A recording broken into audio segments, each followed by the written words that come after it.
ஏங்க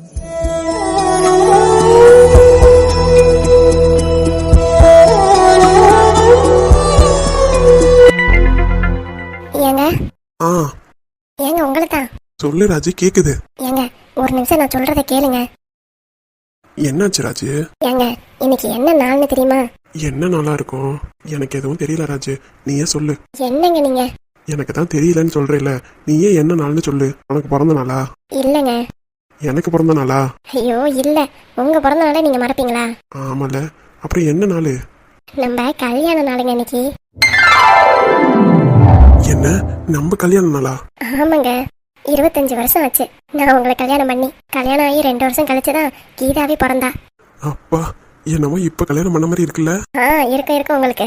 என்னைய கல்யாணம் பண்ணிட்டு 25 வருஷம் குப்பையை கொட்டி இருக்க. என்னங்க நீங்களே குப்பையை கொட்டினேன்னு சொல்றீங்க? ஆமா, எல்லாரும் அப்படித்தானே பேசிக்கிறாங்க. இவர் கூட 15 வருஷமா குப்பையை கொட்டினேன், 50 வருஷமா குப்பையை கொட்டினேன் அப்படின்னு சொல்றாங்கல்ல. அததான் நான் இப்ப சொன்னேன். ஏங்க என்ன ஆச்சு? ஏன் உம்முன்னு இருக்கிய? இல்ல ராஜு, 25 வருஷமா நான் உன்னை எம்பிட்டுலாம் குடும்பப்படுத்திருக்கேன். நீ என்கிட்ட எவ்வளவு அன்பா பேசுவ. அப்பெல்லாம் நான் அந்த சின்னம்மா பேச்ச கேட்டுக்கிட்டு எவ்வளவு வம்படியெல்லாம் நடந்திருக்கேன் உன்கிட்ட. இப்ப கீதா கல்யாணத்துக்கு முன்னாடி கூட தட்டெல்லாம் தூக்கி போட்டல. பரவாயில்லைங்க. நீ பரவாயில்லன்னு பெருந்தன்மையா சொல்ற. உண்மையாலுமே நீ எவ்வளவு கஷ்டப்பட்டிருக்க, அதெல்லாம் தான் சேர்த்து வச்சு இப்போ உன்னை நல்லா பாத்துக்கணும்னு தோணுது. நீங்க என்னை நல்லா பாத்துக்கலனாலும் பரவாயில்ல, ஆசையா 2 வார்த்தை அது போதுங்க எனக்கு. இந்த ஜென்மம் முழுக்க நான் வாழ்த்து முடிச்சிருவேன். நான் மட்டும் இல்ல, உலகத்துல இருக்க எல்லா பொம்பளைங்களும் அதை தான் எதிர்பார்க்கறாங்க. அதை மட்டும் கொடுக்கவே மாட்டேறீங்களே. இனிமே நீ என்ன விரும்புறியாதான் ராஜு நான் கொடுப்பேன். எதுக்கு எடுத்தாலும் உங்ககிட்ட கோவப்பட்டுக்கிட்டு வெடிக்குன்னு இனிமேலாம் நான் பேசக்கூடாதுன்னு நினைக்கிறேன். அப்புறம் என்னைய மன்னிச்சிரு ராஜு. என்ன நீங்க என்கிட்ட போய் மன்னிப்பெல்லாம் கேட்டுட்டு இருக்கீங்க? இல்ல ராஜு, உன்னை எம்பிட்டோ தூரம் கஷ்டப்படுத்திருக்கேன், உன்னை அடிக்கவும் செஞ்சிருக்கேன். நீ என்ன சொல்ல வரங்கிறத புரிஞ்சுக்காமையே கண்டபடி பேசியிருக்கேன். அதெல்லாம் இப்ப நினைக்கும் போது என் மேலே எனக்கு வெறுப்பு வருது. என்னங்க நீங்க? இல்ல ராஜு, என்னைய மன்னிச்சிரு. இதுக்காகலாம் யாராவது மன்னிப்பு கேட்பாங்களா?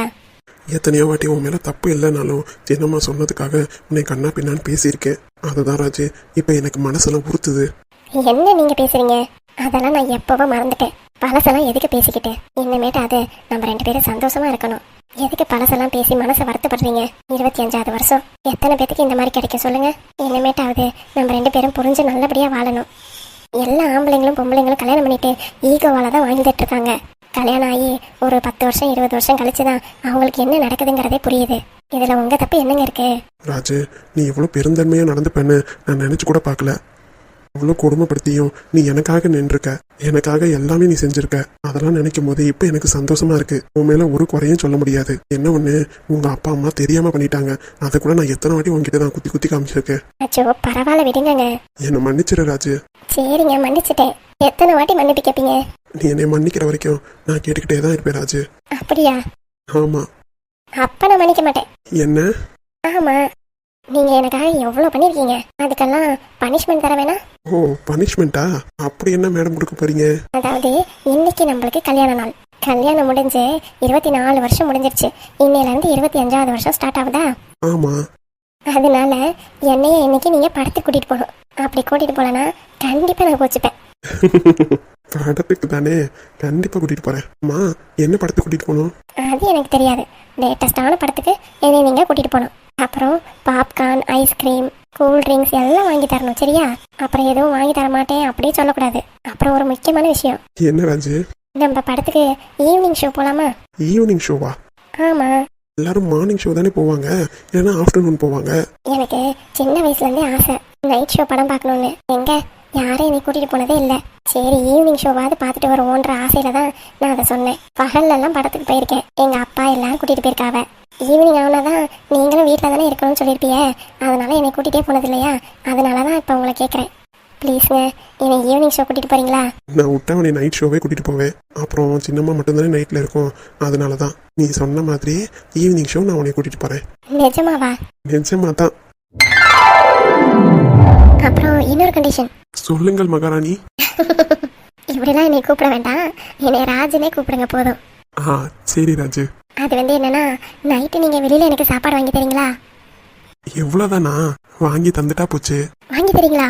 நிஜமாவா? நிஜமாதான் ராஜு.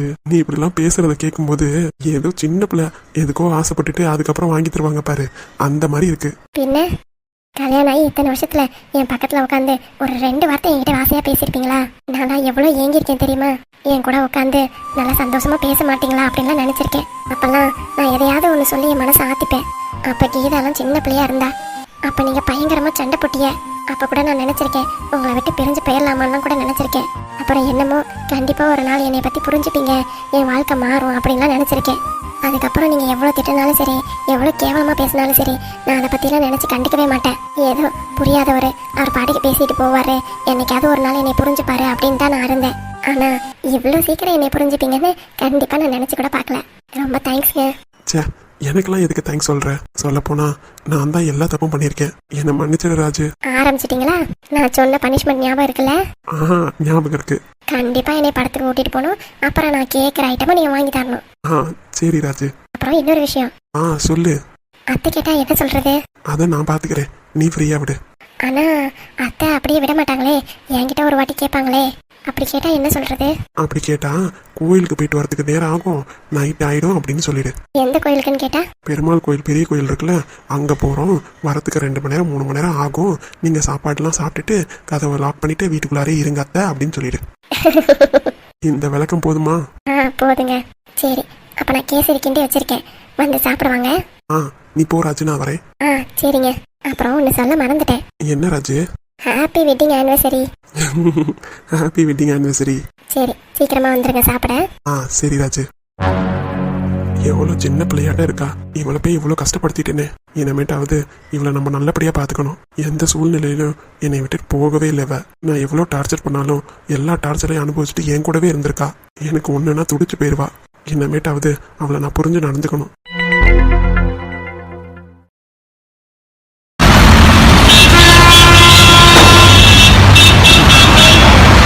என்ன வீடெல்லாம் பெருக்கிற மாதிரியே இல்ல? இன்னைக்கு வெள்ளிக்கிழமை, மாப்பு போட சொன்னேன், இவ போடாம இருக்காளே. இவ என்னத்த வேலை பாக்குறா? எங்கேயும் ஊர் சுத்த கிளம்ப போறாங்களோ அப்படின்னாதான் இந்த மாதிரி கூட்டாத மாதிரி போவா. இவளெல்லாம் என்னதான் பண்றது? கேட்க போனாலும் அவன் சண்டைக்கு வரான். என்னதான் நடக்குதுன்னு பொறுத்திருந்து பாப்போம். கண்டிப்பா அவ வெளியில தான் கிளம்புறான்னு நினைக்கிறேன்.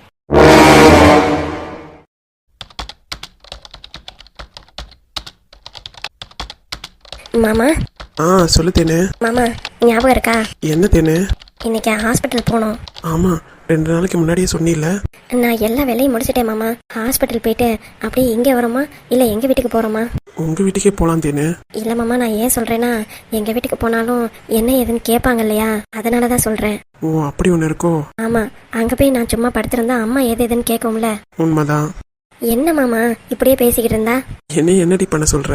ஓ அம்மாவும் சரி, ஏன் அம்மாவும் சரி, நம்மள நொயின்னு நோண்டி வைக்கிறதுல ஆளா இருக்காங்களே. என்னமோ 2 நாள் ஆகட்டும் நான் பாத்துக்கிறேன்னு சொன்னீங்க. இப்ப என்னடானா 2 நாள் ஆயிடுச்சு, ஹாஸ்பிட்டல் போகணுங்கிறதே நான் தான் வந்து உங்களுக்கு சொல்லி தெரியுது. என்ன நினைச்சுக்கிட்டு இருக்கீங்க? அப்ப நான் மட்டும்தான் குழந்தை வேணும் நினைச்சுக்கிட்டு இருக்கேனோ? நீங்க அப்ப என்னை பத்தி யோசிக்கவே இல்லை, அப்படித்தானே? சே, அப்பெல்லாம் நினைப்பேனா? இப்ப என்னதான் மாமா பண்றது? இங்கேயே இருக்க முடியாது, எங்க வீட்டுக்கும் போனாலும் ஏதாவது கேட்பாங்க கொள்ளுவாங்கன்னு ரொம்ப பயமா இருக்கு மாமா. சே, எதுக்கு இப்படிலாம் பயப்படுற? நம்ம என்ன கொலை குத்தமா பண்ண போறோம்? கொலை குத்தம் பண்ணல. கொலை குத்தம் பண்றவன்லாம் இப்ப ஜாலியா வெளியே சுத்திக்கிட்டு இருக்கான். ஒன்னும் இல்லாத விஷயத்துக்கு தான் நம்ம தான் இப்படி பயந்துகிட்டு இருக்கோம். இப்ப புரியுதுல அது ஒன்னும் இல்லாத விஷயம்னு. சரி மாமா, பேசிட்டே இருக்காம கிளம்புங்க. இருடி, ஆபீஸ்ல முக்கியமான ஒர்க் கொடுத்துருக்காங்க, அதை முடிச்சுட்டு நான் உன் கூடவே தான் இருப்பேன். ஏன் கூட ஹாஸ்பிட்டல்ல இருப்பீங்களா? ஆமா தேனு. ஏன் கேக்குற? மாமா, எனக்கு ஒரு ஐடியா தோணுது. என்ன? பேசாம நம்ம ஹாஸ்பிட்டலுக்கு டெய்லியும் காலையில போயிட்டு சாயங்காலமா வந்துருவோமா?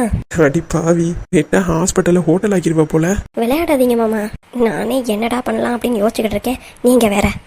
இருடி, ஃபர்ஸ்ட் இங்க இருந்து கிளம்பி ஹாஸ்பிட்டலுக்கு போய் சேர்ற வழியை பார்ப்போம். ஹாஸ்பிட்டல் போனதுக்கு அப்புறம் என்ன சிச்சுவேஷன்ங்கிறத பார்த்துட்டு அதுக்கப்புறமா முடிவு பண்ணிக்கலாம். முதல்ல எங்க அம்மாவை சமாளிச்சு கிளம்புற வழியை பாரு. நான் தான் எல்லா வேலையும் முடிச்சிட்டேனே. எல்லா வேலையும் முடிச்சிட்டீங்கன்னா இந்நேரம் எங்க அம்மா கண்டுபிடிச்சிருப்பாங்க. இதுங்க 2 எங்கேயே கிளம்புதுங்க, அதான் மருமக புள்ள தானாவே எல்லா வேலையும் பார்த்துட்டாங்க. இதே மாதிரி டெய்லியும் பார்த்துட்டீங்கன்னா அவங்களுக்கும் டவுட் வராது. சும்மா சொல்லாதீங்க மாமா, வீட்டுல இருக்கிறதுக்கும் வெளியில கிளம்புறதுக்கும் வித்தியாசம் இல்லையா? சரி, என்னைய கிளம்ப சொன்னியே, நீ கிளம்பிட்டியா? இதோ போய் குளிக்க போறேன். இடிஞ்சது போ, முதல்ல போய் குளிச்சு ரெடி ஆகு. நீங்க ரெடி ஆகல? பொண்ணுங்களுக்கு 1 மணி நேரம், அதே பசங்களுக்கு 5 நிமிஷம். அப்ப ஒழுங்கா தேய்ச்சி குளிக்க மாட்டீங்களா என்னமோ? அடிங்க. நான் குளிக்க போறேன். எப்ப பாரு வம்பிழுத்துக்கிட்டு. ஐயா, பில்லு போடுறதெல்லாம் தப்பு தப்பா போடுறீங்களாம். எது போடுறதா இருந்தாலும் 1க்கு 3 வாட்டி செக் பண்ண சொல்றாவ. இல்லைன்னா தப்பா போட்டு இன்வாய்ஸ் கிரியேட் பண்ணோம்னா அப்புறம் ஜிஎஸ்டி ஃபைல் ஆயிடும். அதனால பொறுமையா பில்லை போடுங்க அப்படி இப்படின்னு சொல்றாவ. ஏன்டா பொறுமையா பில் போடுறதுக்கு இங்க என்ன 2-3 பொருளா விற்கிது? ஒரு 5000 பொருள் விற்கிது.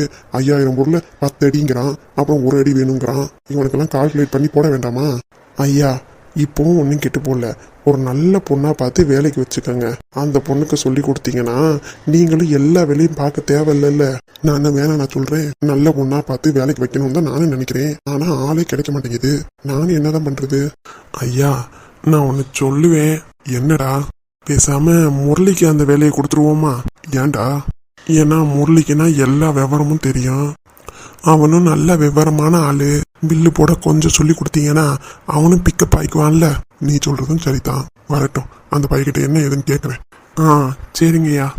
கண்ணுக்கொரு வண்ணக்கிளி காதுக்கொரு கானக்குயில் நெஞ்சுக்கொரு வஞ்சிக் கொடி நீதானம்மா.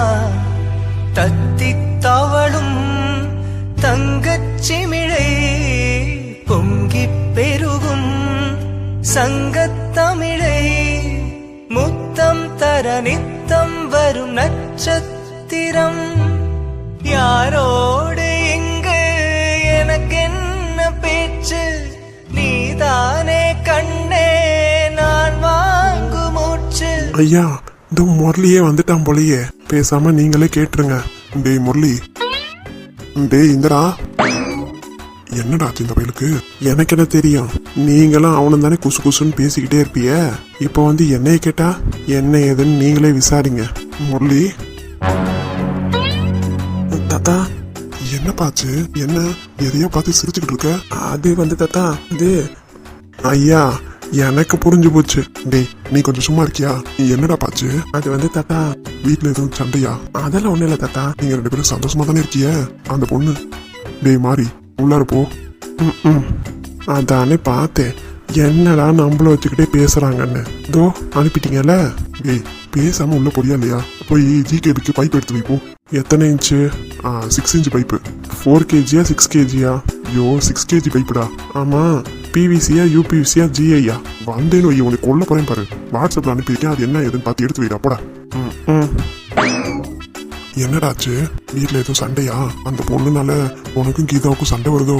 என்ன தாத்தா நீங்க? இந்த பொண்ணுனாலதான் கீதா மனசுல நான் தான் இருக்கேங்கிற விஷயம் எனக்கு தெரிஞ்சிருச்சு. என்னடா தம்பி சொல்ற? ஆமா தாத்தா, இன்னைக்கு பிரீத்தி ஓடி வந்தாளா? யார் இது பிரீத்தி? ஐயோ தாத்தா, பிரீத்திங்கிறது எங்க அத்தை பொண்ணு. ஓ ஓகே ஓகே, மேல சொல்லு மேல சொல்லு. அவ என்னை பாக்குறதுக்காக மாமா மாமான்னு கூப்பிட்டு ஓடி வந்தா. அப்போ பாக்கணுமே கீதா மூஞ்சிய. மூஞ்சில ஈ ஆடல. இருக்காத பின்ன. கேளுங்க தாத்தா. சொல்லுடா. அவ வந்துட்டு இன்னைக்கு என்னை வெளியே கூட்டிட்டு போறீங்களா மாமா அப்படின்னு கூப்பிட்டா. உடனே கீதாவுக்கு கோவம் வந்து, அதெல்லாம் நாங்க எங்கேயும் வரமாட்டோம், இன்னைக்கும் வேலை இருக்கு அப்படி இப்படின்னு சொல்லியிருப்பாளே. எப்படி தாத்தா கரெக்டா சொல்றீங்க? அப்படியே நேர்ல பார்த்த மாதிரி. டேய், நான் எத்தனை வருஷம் என் பொண்டாட்டி கூட நான் வாழ்ந்திருக்கேன். எனக்கு தெரியாதா பொண்ணுங்களை பத்தி? அப்படியே தான் தாத்தா நடந்துச்சு. ஆனாலும் பிரீத்தி விடலையே. மாமா நீங்க என்னை கூட்டிட்டு போய் தான் ஆகணும் அப்படின்னு சொல்லிட்டா. உடனே கீதா அங்கிருந்து முளைச்சுக்கிட்டு முன்னு ஏதோ சொல்லிக்கிட்டு இருந்தா தாத்தா. என்ன உன்னை திட்டிருப்பா? அதுதான் இல்ல பின்ன. கோமம் மூஞ்சி வச்சுட்டு முணுமுணுன்னா திட்டதானே செய்வாங்க. வேற என்ன சொல்லிக்கிட்டு இருந்தா? அவ என்ன சொல்லிக்கிட்டு இருந்தானா, பிரீத்தி கிட்ட சொல்லிடுங்க, இங்க பாருமா என் பொண்டாட்டியை தவிர வேற யாரையும் நான் இந்த பைக்ல ஏத்த மாட்டேன் அப்படின்னு சொல்லிடு அப்படின்னு சொன்னான். பாத்தியா, இப்ப பொண்டாட்டியா? அது ஒரு சந்தோஷமான விஷயமா? அதுக்கப்புறம் நான் காய்க்கலன்னு சொன்னேன்னா அவன் வேகமா வந்து என் காதுல என் பக்கத்துல நின்று சொன்னா தாத்தா. கீதா என் பக்கத்துல அவளா வந்து நான் பார்த்ததே இல்லை. நானா வேணா அவ பக்கத்துல போயிருக்கேன். முதல் வாட்டி அவளா என் பக்கத்துல வந்தா. அதுவும் என் பொண்டாட்டியை தவிர வேற யாரையும் ஏத்த மாட்டேன்னு சொல்லு அப்படின்னு சொன்னான். எனக்கு எவ்வளவு சந்தோஷமா இருந்துச்சு தெரியுமா தாத்தா? இதே மாதிரி அவன் என்னை புரிஞ்சுக்கிட்டானா பரவாயில்ல. கவலைப்படாதடா, கண்டிப்பா அவன் உன்னை புரிஞ்சுப்பா. எங்க தாத்தா, நான் தான் அவளுக்கு அர்ஜுன் மாதிரி ஃபோன் அடிச்சு பேசுறேன்னு தெரிஞ்சா அவ என்னை என்ன நினைப்பா? இங்க பாரு முரளி, இப்போ சொல்றேன் கேளு. அது தெரிஞ்சிருந்தா கூட ஏதோ கொஞ்சம் கோவமா இருப்பா, அவ்வளவுதான். அதுக்காக உன்னை விட்டுட்டுலாம் அவன் போக மாட்டா. இவ்வளவு தூரம் பொசசிவா இருக்கிறவ எப்படி உன்னை விட்டுட்டு போவா? எனக்கு தெரிஞ்சு ஆரம்பத்துல இருந்தே உன்னை அவளுக்கு ரொம்ப பிடிச்சிருந்திருக்கும். என் முரளி, சின்ன வயசுலலாம் கீதா உன்கிட்ட நல்லா பேசுவாளா? நல்லா பேசுவா தாத்தா. நான் கூட சொல்லியிருக்கேன், உன்னைய தாண்டி நான் கல்யாணம் பண்ணிக்க போறேன் அப்படின்னு. அப்ப கூட அவ என்ன தெரியுமா கேட்டா, நிஜமாவா தான், அப்ப வாங்க நம்ம இன்னைக்கே போய் கல்யாணம் பண்ணிக்கலாம் அப்படின்னு சொல்லுவா தாத்தா.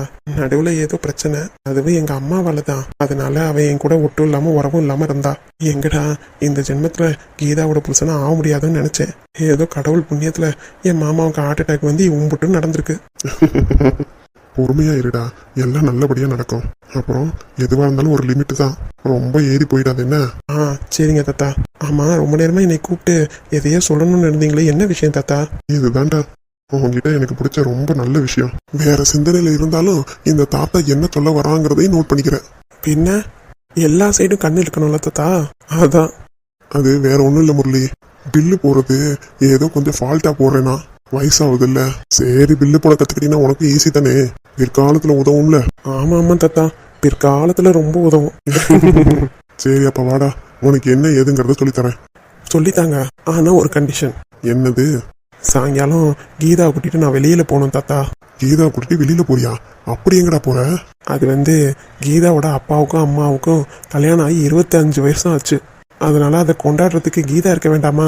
அதனாலதான் அவளை அப்படியே ஆஃபீஸ்ல இருந்து கூட்டிட்டு போய் அவங்க அம்மா வீட்டில் விட்டுட்டு கொஞ்ச நேரம் டைம் ஸ்பெண்ட் பண்ணிட்டு நைட்டு வீட்டுக்கு வரலான்னு இருக்கேன் தாத்தா. நல்ல விஷயம்தான், உன் பொண்டாட்டி அதுக்கு ஒத்துக்கணுமே. அதெல்லாம் ஏன் பாடு தாத்தா, நான் பாத்துக்கிறேன் அதெல்லாம். எப்படியோ போப்பா. நாளைக்கு எல்லா வேலையும் முடிச்சுட்டு ஒரு மத்தியானத்துக்கு மேலேயாவது கடைக்கு வந்துருவில்ல? கண்டிப்பா வர முடியுமான்னு தெரியல தாத்தா, ஆனா ஃபோன் அடிச்சு சொல்றேன். சரி முரளி.